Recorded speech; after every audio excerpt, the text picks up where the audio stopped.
the idea is that that wounded child is a bit frozen in that experience, in that memory. And we want to access that child and gently urge that child to know that that danger is now over, right? And that you are safe now. And all the negative or irrational beliefs about self that the younger child picked up because of such bad treatment, we want to also gently adjust and tweak. It requires vulnerability to really be honest with oneself, and then to be honest with another person. I think generally that takes courage, and we need to have vulnerability if we're going to do some, healing work.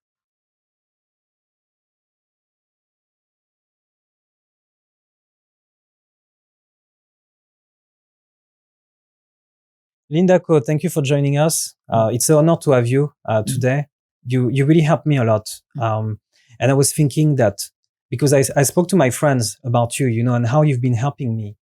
And I was thinking that today, for whoever is watching this, that maybe it could add value for them to understand what is it that you do and how it works. And to set the context. So I came to you for trauma therapy. And that's what sent me into your life, basically, when my psychotherapist referred me to you.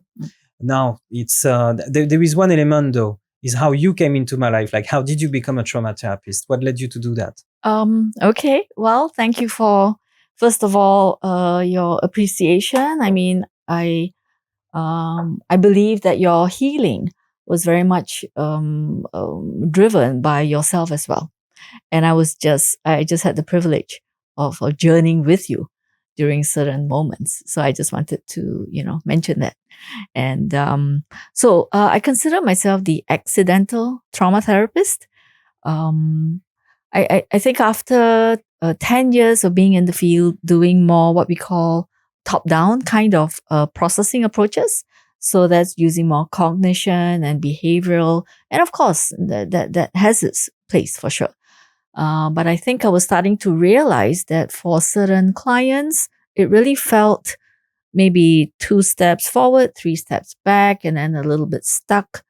And then I'm a slow processor, and it slowly dawned on me that I probably needed a bit more focused training in maybe approaching and understanding woundedness.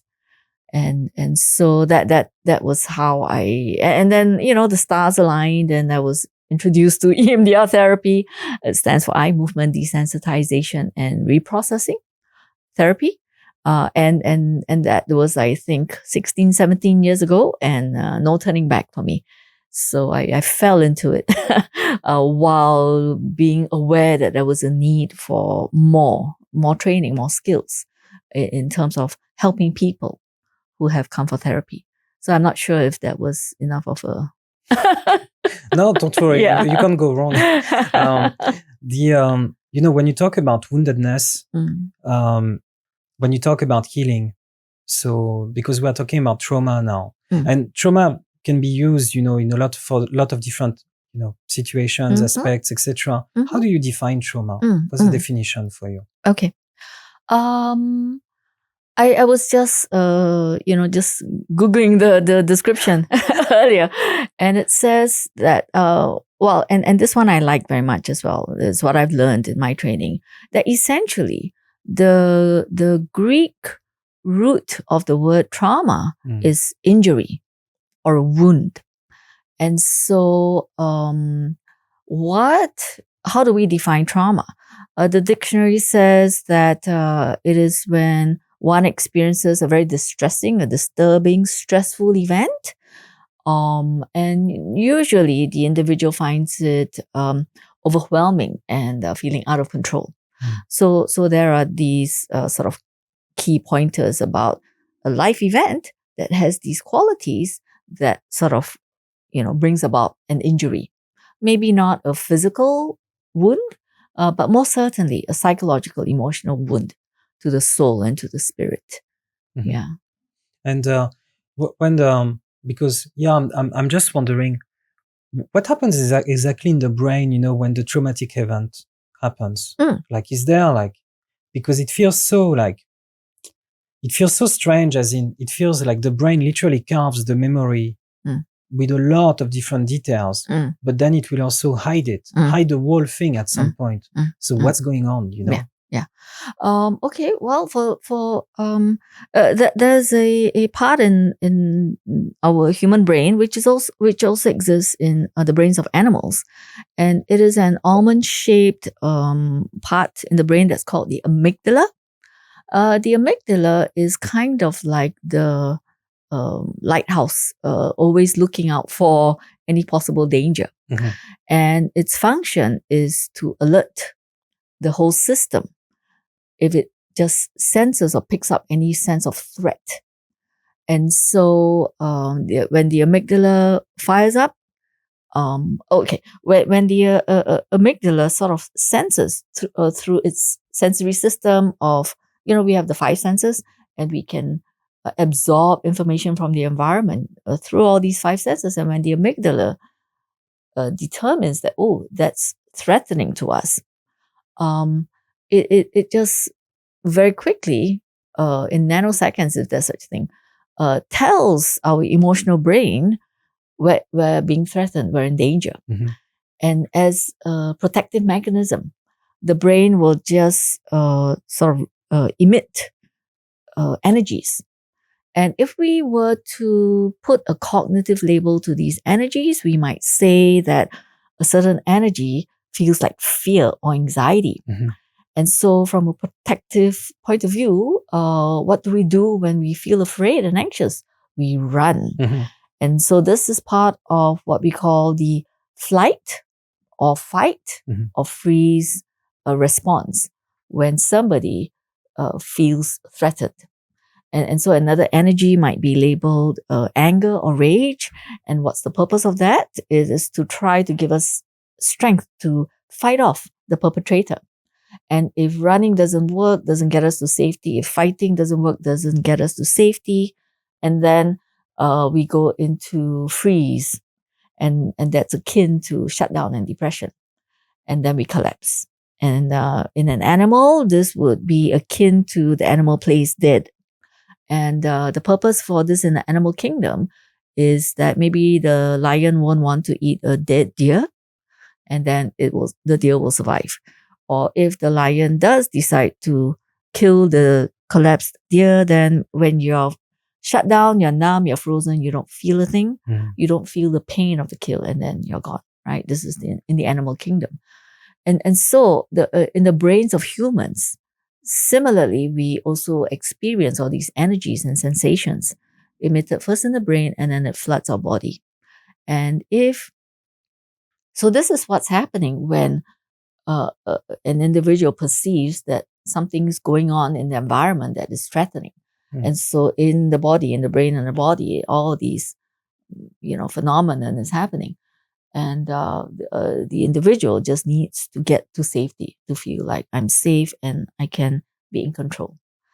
And so I'm not sure if I'm kind of on the right track in terms of answering a question, what happens in the brain when the trauma event happens. And it's it's you help me a lot here. One element I need to understand also is, and thank you so much for taking the time here to explain, is that, when one of the stuff that happened to me, right, like I was 4 years old, I didn't fight, I couldn't run away, and but I didn't collapse either, and I just took a beating, a very bad beating, and I remember a lot of it. So you see, like the freeze, the flight, the fight mode. It's hard for me to understand how it manifested here, right? Because I was there, and I remember what happened. My body remembers it. I remember the pain on my knees, and So, but so how this experience? Even though I didn't run away, I didn't fight that person, and I didn't collapse. I didn't freeze into blacking out. How did this thing become such an intense memory inside me? How did it become a trauma? So you're describing an experience in which you were well aware of the abusive traumatic treatment you were receiving. And you recall just sort of, I'm here, just treat me like how you're treating me. And there's another more complex and severe form of coping. And in psychological terms, we call that to dissociate. Wow. And so when the experience is simply too overwhelming and the individual has no more means to deal with the situation, but at some level sort of expects that this will keep repeating itself. And so as a coping mechanism, the individual will somehow learn to distance and be away from the emotional experience as a way of surviving. So I'm just wondering if, in this situation, you were able to feel the pain physically, but perhaps a part of you was surviving and coping by just sort of being a little bit away from the situation, like to not feel the overwhelm and the helplessness and the anger and the sadness and the pain of all that, the 4-year-old.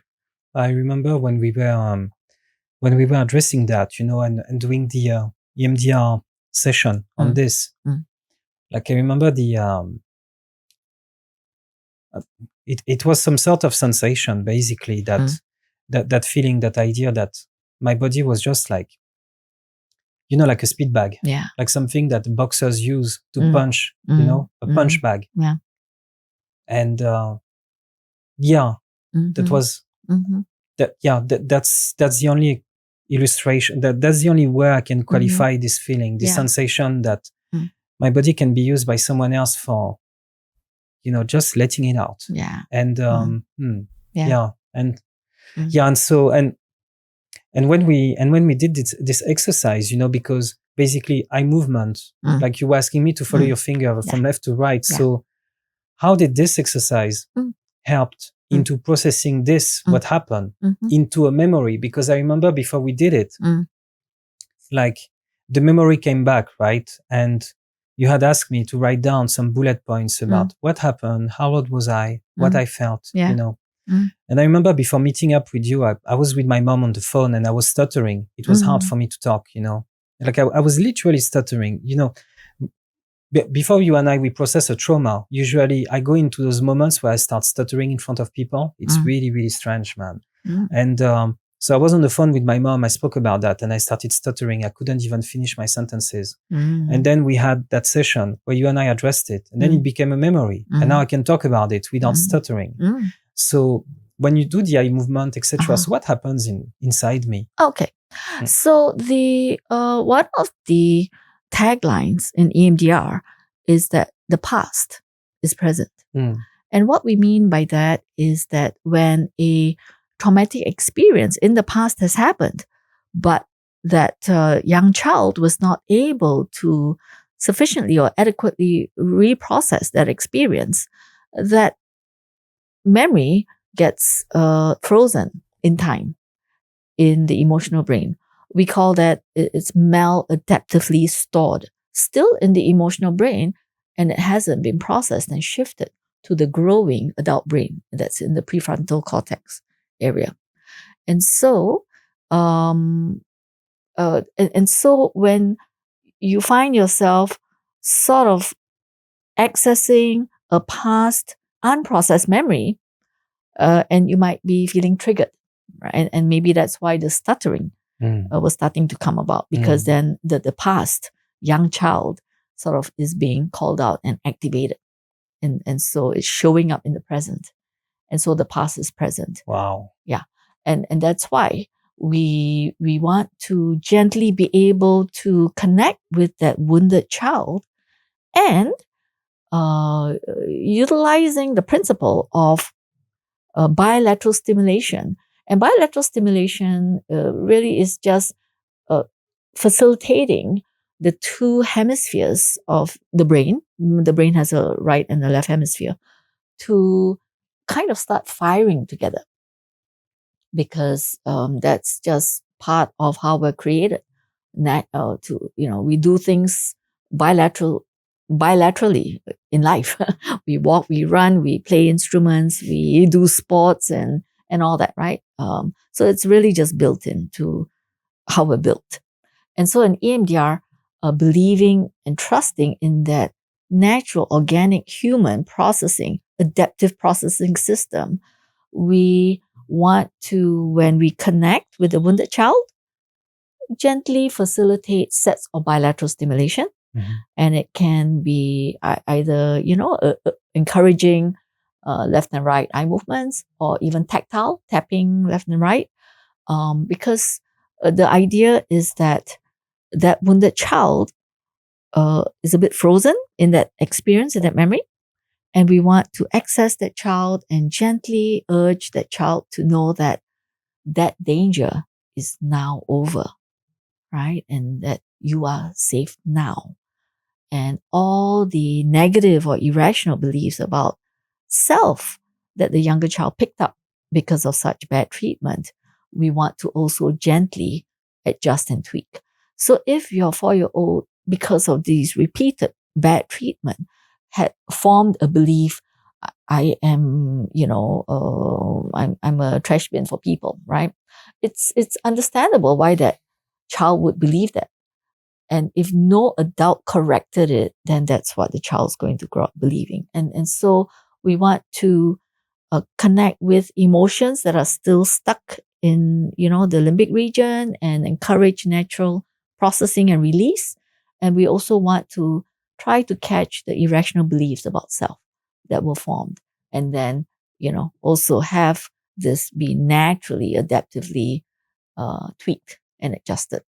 So the function of eye movements or bilateral stimulation is to tap into a natural, organic way that our brain operates and functions. And so this is why bilateral stimulation, guided bilateral stimulation, is such an integral part of EMDR therapy.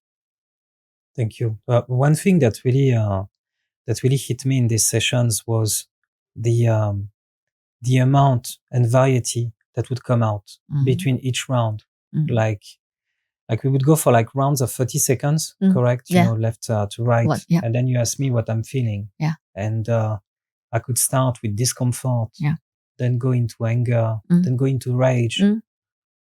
Then I start saying things like, I start talking about coping mechanisms. Yeah.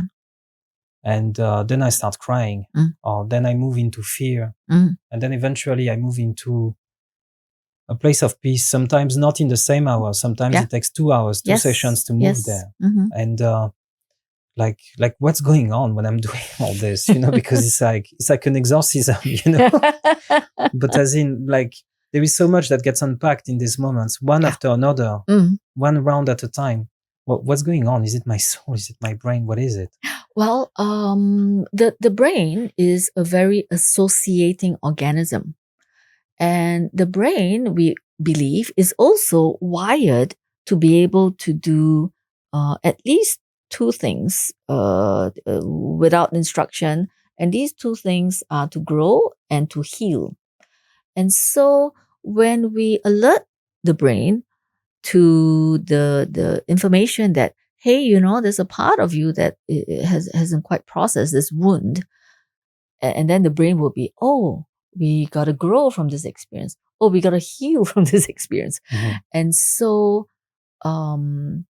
it's so unique, because only you, or only, each individual will know the complete depth and breadth of life experience, which includes not only pain, but also positive, experiences. And so the brain can be very efficient in that, okay, how best to heal this wound? It is to release, process and release emotions that are no longer needed, because, you are now safe, right? So you don't have to hold on to the fear, right? It is to process emotions of feeling shame and guilt, because it's, not your fault. This was done to you, right?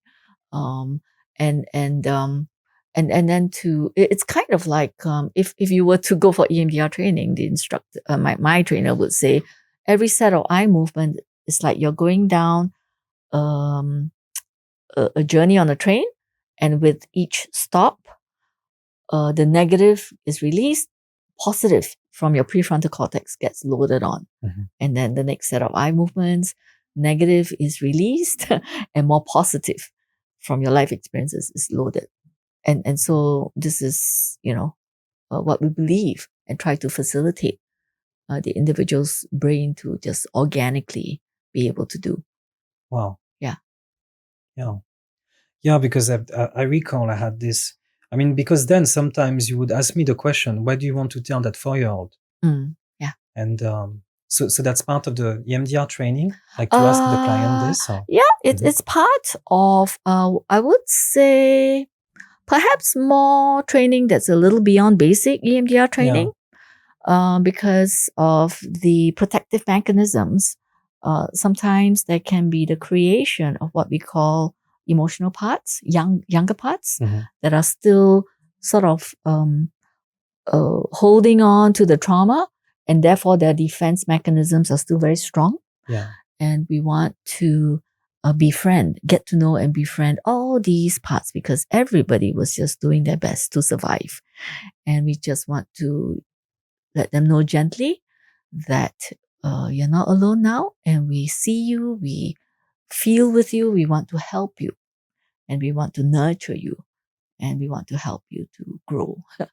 and so that is one way of trying to connect with that younger wounded self. And it's best if we could help the adult self start to do that for their own younger wounded self. And that's why I ask the adult you to try to tend to your younger you. Yeah, that's so interesting, because like what you describe, right? It's about basically the adult me, right? Going into the past and telling my younger self that he's okay, and it takes empathy and compassion and care and nurturing. But my initial feeling regarding that younger self is resentment. Because he's a fucking liability. Like I wish sometimes he didn't exist. I wish he wasn't such a wimp. I wish he was not troubling me in the present today with things that happened, when I was 6 in 1990. And that really makes me think a lot, regarding that need, for self-acceptance and self-understanding.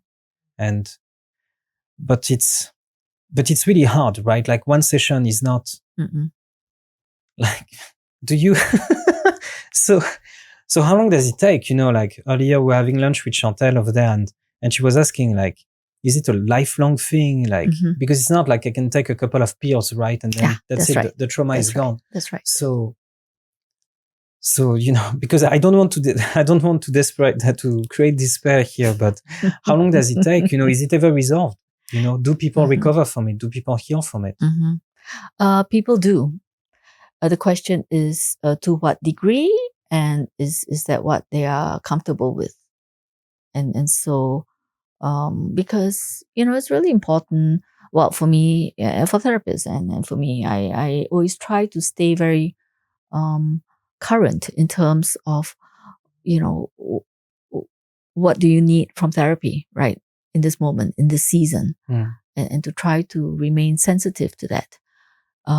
Sometimes people come in with really unimaginable amounts of abuse in their lives, and so you think, we'll never get done because there's so much to clear. And so it really requires a very sort of unique collaboration with each different client to understand what they're needing as a starting point, what they need when they're ready to do the memory work. Which of the memory work do we want to do? There may be thousands, but let's just go for the more significant ones that are key to them. And we just work at the pace that people are ready to work for as long as they are ready and willing to work. So it's really hard to say how many sessions it will take. I mean, I've had, in a way, the experience of polar kind of experiences. I remember somebody who came in and she was very well adjusted in many aspects of her life. And so that for me was an indicator that, probably it might be faster than slower. Because the stronger your adult brain is, the more adaptive networks you are. Generally, the memory processing tends to be a little faster, more efficient. She had this trauma memory. I think she had held it in her brain for 25 years or something, and she was still having nightmares about it. Yeah. And so, to cut a long story short, she heard about EMDR and she was recommended. She came in, and because she had limited time here in Singapore, I really didn't know how long I was going to be seeing her. But in one session, she cleared that memory, and she said, "No, that's all I needed. Thank you very much." And so I just saw her that one time, but it helped her to release something that had been locked in her brain for a very long time. And I was only able to do it so quickly because she was really very well resourced, and we were very, it's like very certain this is what we're aiming for, right? And but conversely, on the other hand, I've got clients I've been working with for years because they really have just so many different issues, so many layers, and if we can help them to get to a place of functioning where they're functioning well enough, and then they just take it slowly, and I just see them once a month, once a 2 months, right? Yeah. Just to keep working. So it's really hard to say how many sessions will it take. It's like that or that, and somewhere in between. Yeah. One thing that really impressed me with you is your capacity to just stay there and carry on and continue. Like, you create that space for me, and you create that space for all that stuff to come out of me, and that stuff is very evil sometimes, right? Because it's not going to analyze it, but basically it's a lot of resentment, it's a lot of anger, it's a lot of rage coming out, but you just stay there. You just stay there and you continue doing this thing. And sometimes my body even twitches when I'm going into these moments, like I have this motion with my shoulder, and sometimes it's with my legs, and I have 1,000 of questions in what I'm talking about. And but one element here that really impresses me is how you manage to stay, and carry on with the session, and not to be intimidated by that, and not trying to stop it, and you let it out, you let it come out. And but that brings me to a question, actually. Like, when I have those body twitches, is it what people call PTSD? It's called your body keeps the score. Okay. Yeah. And so when from a past traumatic experience, there's all that energy, right? That's emitted in the brain, floods the body. And if the emotions around that past experience has not been fully processed and released, it is stored in the body. There is quite a famous trauma psychiatrist, Bessel van der Kolk. And one of his, not so recent now, a few years ago, he released this book called The Body Keeps the Score. And he talks about how all the feelings and body sensations are registered in the body. And if they are not encouraged or facilitated to be processed out of the system, it stays there. And so when we're accessing stored traumatic responses in the body, you're going to feel it in the present. We're activating it. Wow. Yeah. Okay. And then yeah. And what is the mechanism, like for example, sometimes something will, like, I mean, it's not very easy. This thing really has to be unburied. But like not so long ago, I heard someone who started sharing about childhood experience, and he really went really deep in his sharing, and he spoke about what the other person, the perpetrator, did to him and how he did it, and it really surprised me because I had heard other people sharing with me something similar, and I was okay. I was being of service. I was able to support and be here for that person. But when this guy shared, man, I went into rage. Like I started having those body twitches again. And as soon as I left that room, I was looking for a fight. I was literally looking for a fight. It was like I was sizing every guy in front of me. And as soon as someone sent me a message I didn't like, I called the guy and I started going all out at him on the phone, And so, and all because this guy shared about something that happened when I was 6 and 8, and so what's going on in these moments, because it's like, I'm going to turn 40, like in 2 months time, 3 months time now. We're talking about stuff that are 36, 34 years old, 32 years old now. And how something that happened, when I was 8 and can create this thing when I'm about to turn 40. Like what's happening inside me in those moments. Do you know? Well, I'm guessing that there was something about the speaker's narrative. That, just kind of reached out to that child in you, or maybe even older parts in you, because it's rage, right? Older parts in you that got you just reliving, maybe subconsciously, unconsciously, the trauma you experienced back then, right? And so actually, anger, I kind of call it a healthy sign, because it's like if you've been sort of bashed up and stamped on, that you can start to get up. It's a way. It's like your psychological backbone is strengthening, and that's anger and that's rage.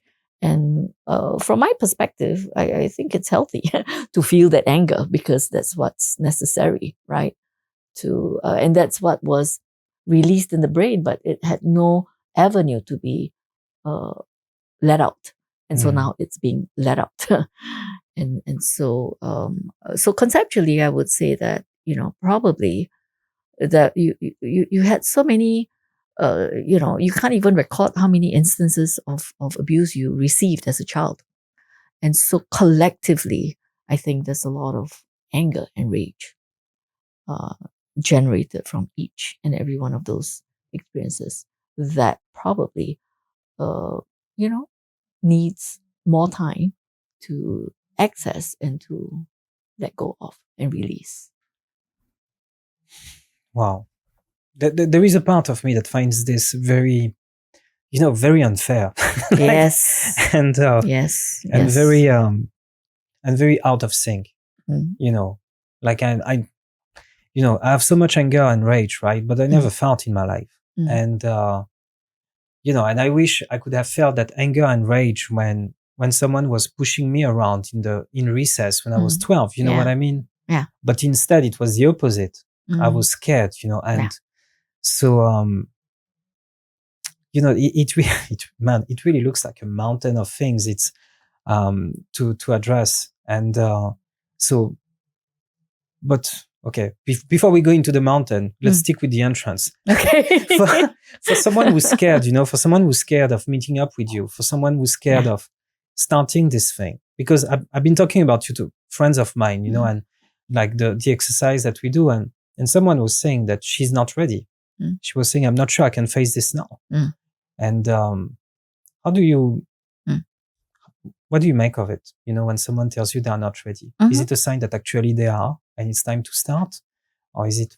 I would say that, well, if somebody shows up for a therapy appointment, there must be a part of them that wants to deal with it. But because we are so multi-layered and multifaceted, there must be a part of this individual who, and I would always appreciate that honesty, right? Who's just afraid. And so what do? I mean, I respect that fear, and if I invite that fear to say more, and if that fear can say more, then maybe we can find out how can we resource overall so that the fear can feel a little bit more steady and stable. So we can do resourcing once it's clearer that the majority part of the individual wants to do the stuff, and then maybe it's just a smaller part, right? If it's the other way around, then we really do need to try for me to connect with that fear, right? And just to invite that fear to express their concerns and what it is that they need, right? Not just intra-psychically, but maybe also environmentally, right? What needs to change in order for them to feel like, okay, I can roll up my sleeves and I can take a bite. so generally, I think that's what I might start with. Yeah. And I recall also at some point we did like you created safety handles. And so what are the safety handles, and why do we need them? What do you use them for? Okay. If you recall at the very beginning, I was just saying that a wound, a trauma wound, always comes from an experience that has left one felt very out of control. Yeah. And so, for a human being to feel like they can have some control over their emotions, their life, and all that, it's very important. It's very human. It's very important. Yeah. And so, if that internal intra-psychic sense of control is very at a very low level, then we need to build that up first.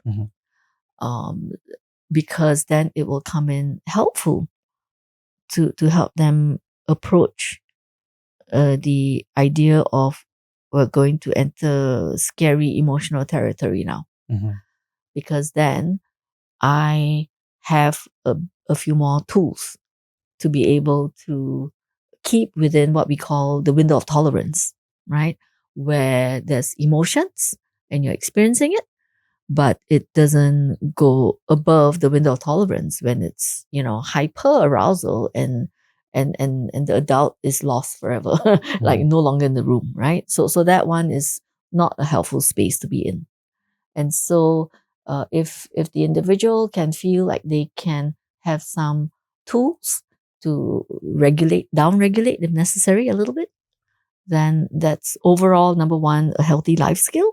And number two, very helpful when we're going into opening up painful, emotional, highly intensive emotional memories. Yeah. So, and there are a variety of ways of getting these sort of safety handles and skills and exercises that we can do. Yeah, like for example, you were asking me if there was like a figure that inspired me safety when I was a kid, and I told you about Batman at some point. Yeah.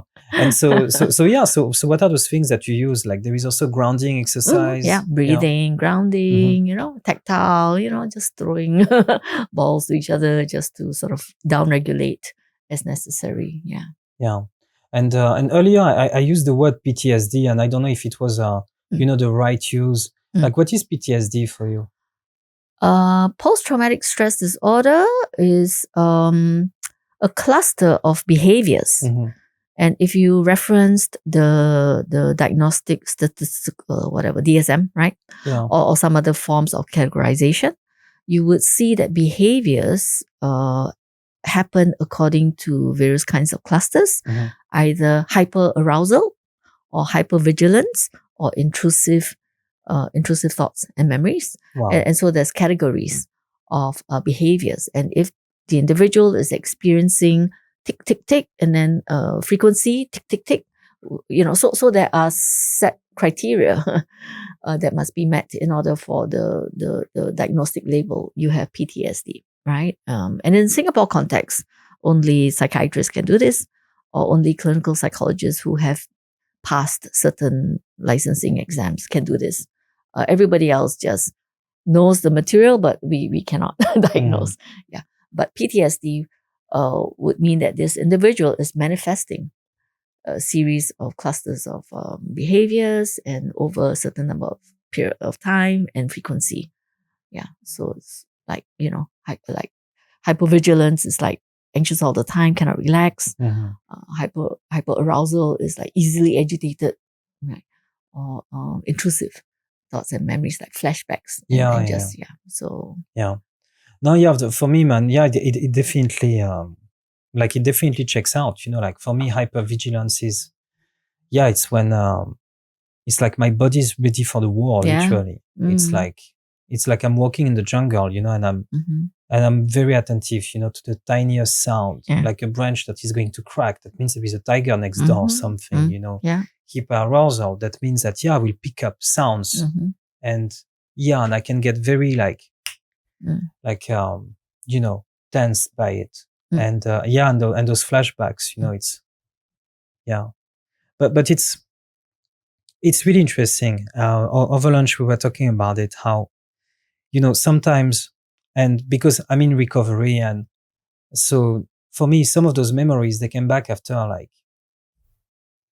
5 years of being dry or something, and so, there is an element, right, of self-discovery, introspection, that was blocked by everything I did in order not to look at this thing, right? To a point I didn't even know it existed anymore. And so in terms of, I mean, you're going to answer no, but there is a part of me that wishes that it could be done once and for all, that it could be like, okay, you know what, you're going to sit right here and you're going to, I don't know, do this thing. And I promise you, whatever is buried inside you is going to come out. And then we do 3 sessions and you're good to go for the rest of your life. Do we have anything like that yet? Or? Oh, that sounds good. But no, it doesn't exist. Not that I know of. No, because what is annoying is that it takes time, It just takes time. Yeah. And one thing, that we were talking about it over the weekend with Kelvian. Hopefully she's going to come on the show as well at some point. Okay. Because in trauma, sometimes some other stuff can happen. When people think about trauma, usually they think about something terrible, an experience of fear, right? But sometimes it can be trauma with other stuff. Yeah. It can be, sex abuse in childhood. Yeah. And Andy was telling me that it changes the pathway in the brain, basically. And having a brain that is so young, being stimulated this way, it can create a high that really leaves an imprint, right? And then it becomes the adults, the human being's mission to experience that high one more time, right? And it's completely, it's a battle that is already lost in advance, right? Because that person cannot experience the high experience when he was 6 years old, because his brain is the brain of a 30 years old now. Yeah. So it's impossible to experience that high ever again. But the problem is that high was so good that it becomes addictive. Like Kelvian was saying, it's like giving cocaine to a child, basically.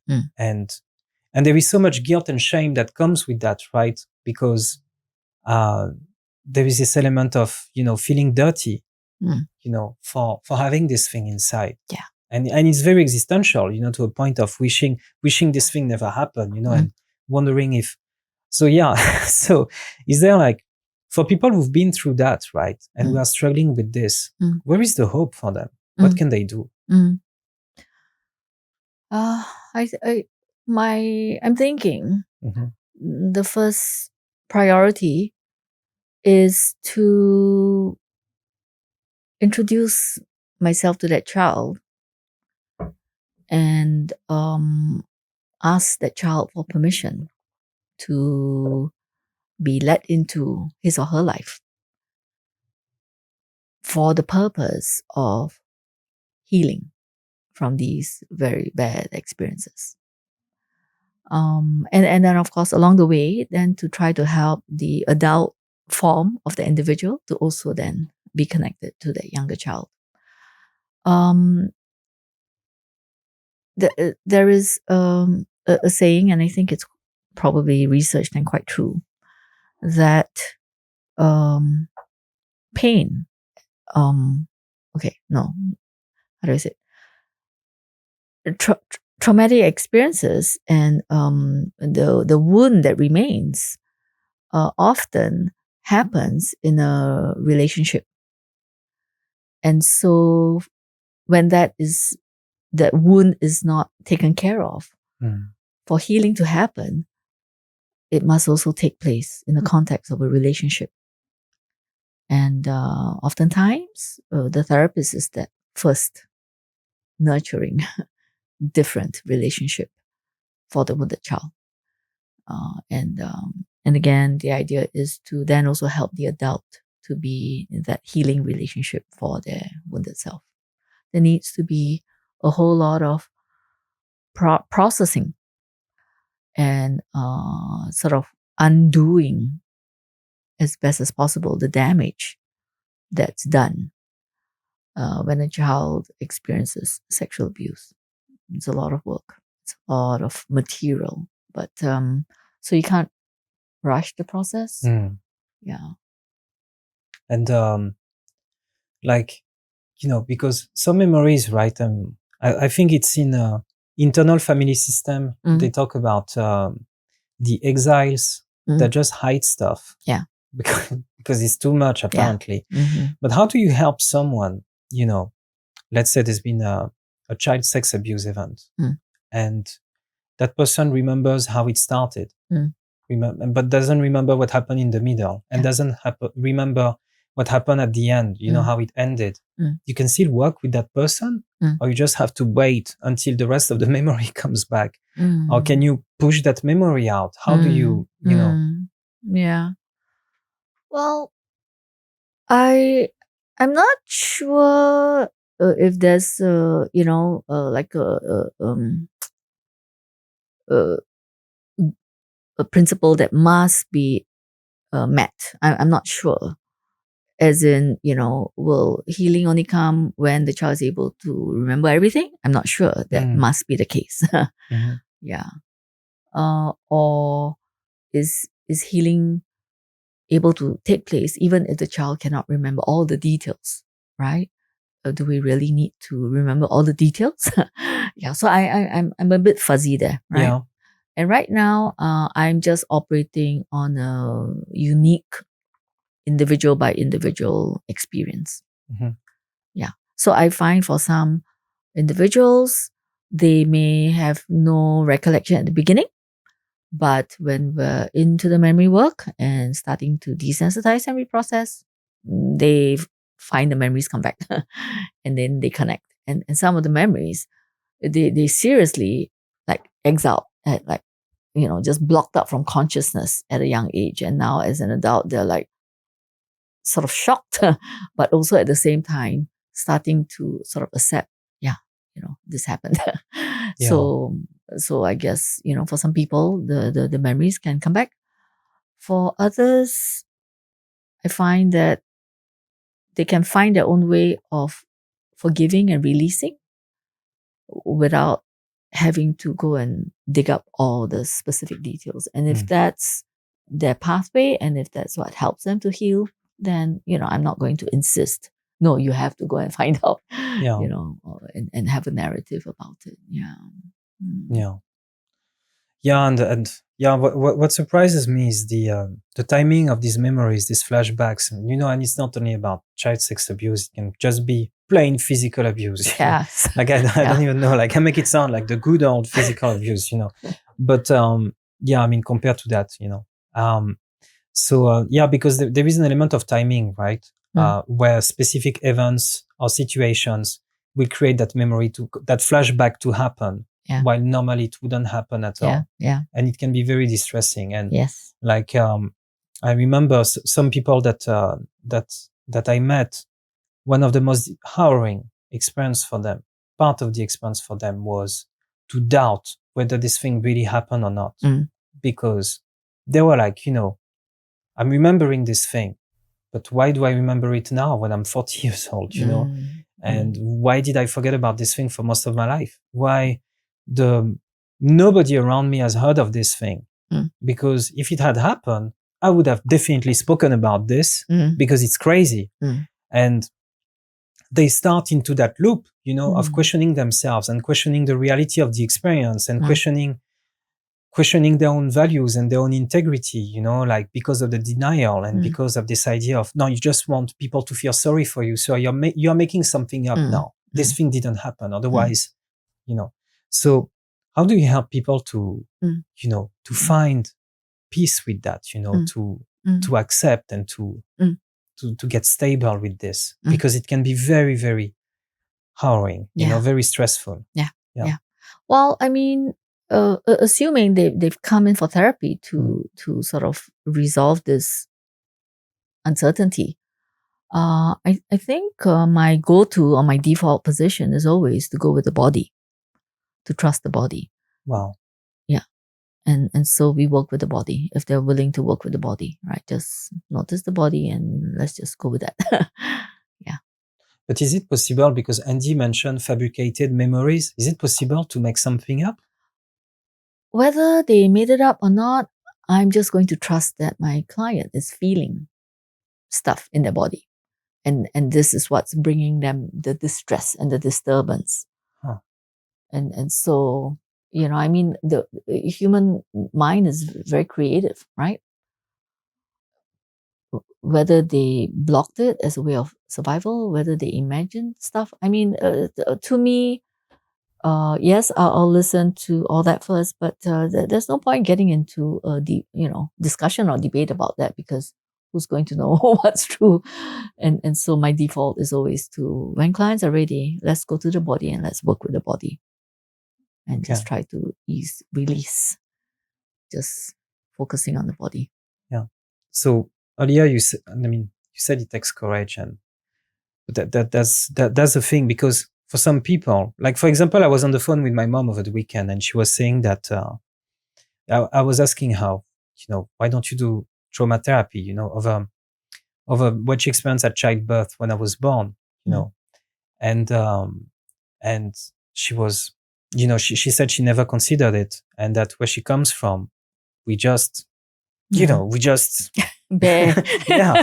And it's very Mediterranean, a lot of pride down there, and so for a lot of people, trauma work, trauma therapy, or even mental health is seen as a sign of weakness. Like last October, I was at my uncle's place, and he had this friend who came over, and they spoke about someone who committed suicide, and that person had a lot of wounds, and I remember this guy saying, yeah, some people are weaker than others, and so that's the thing, right? What's associated very often with mental health, with trauma work, with trauma in general, is this idea that it's a sign of weakness. It's a sign of lack of. What's your view on that? I prefer to view it as everybody's wounded. I don't think there's any individual on earth who can claim that they've not had a wounding life experience. And so I would prefer to see it as not so much that people are weak, but rather that people, unfortunately, maybe have had a lot more traumas than the next person. And if these individuals who got a lot more traumas than the next person got so much trauma, then that also suggests that they didn't have the nurturing, positive, caring support system to have prevented those traumas in the first place. So that's a double whammy. It's an act of omission. The child didn't have what the child needed for just, positive growth, but also act of commission, bad stuff done to them. And so, it's very sad that the individual would have had to grow up like that, but that's probably the circumstances that they went through that would have resulted in mental health challenges. And so it's, not so much weakness, but sadly, right? I mean, some people's life circumstances are just a bit more unfortunate than the next. So that means there is a chance for someone who's suicidal, for example, by trying trauma work, maybe to get somewhere else. Yeah. Okay. And earlier, so you were saying it takes trying to lighten it up now because we are coming into the end. So earlier you were saying that it takes courage. Yeah. How? Oh, what do you mean? How? When you say that trauma work takes courage, what did you mean by that? Oh, yeah. I mean, because, it requires vulnerability to really be honest with oneself, and then to be honest with another person. I think generally that takes courage. And we need to have vulnerability if we're going to do some, healing work.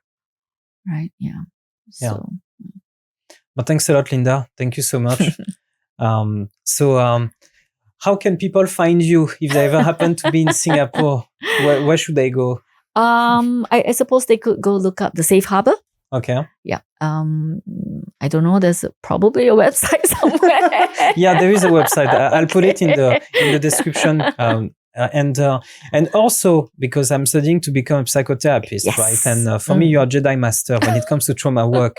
So, and if someone wants to learn from you, what do they need to do?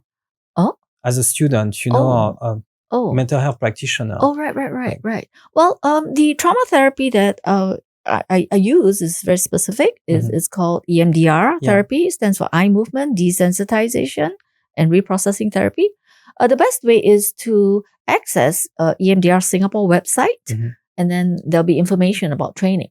And I'm a part of the training process. Okay, really cool. Okay, that's awesome. Well, thank you so much, Linda. Do you want to say anything? Any parting words? Oh, parting words. Well done. No. Well, thank you, Nassim. For me, it's a privilege to know you and to work with you. And your big heart is inspirational. So thank you. And like you, I hope that this will be helpful to somebody out there. Yeah, thanks so much, Linda. And for me, the trauma work, it really works. And thank you so much. So we have a bit moved now, but I'm very grateful. That you're in my life. I'm grateful that what you did works, and because that gave me hope, and by showing me progress, and that's. Wow. Okay, I don't know if we are going to keep that in the episode, but thank you very much, Linda. Yeah. Thank you. And thank you for watching. Bye. Thanks, Bye, everyone. Bye. Thanks for watching.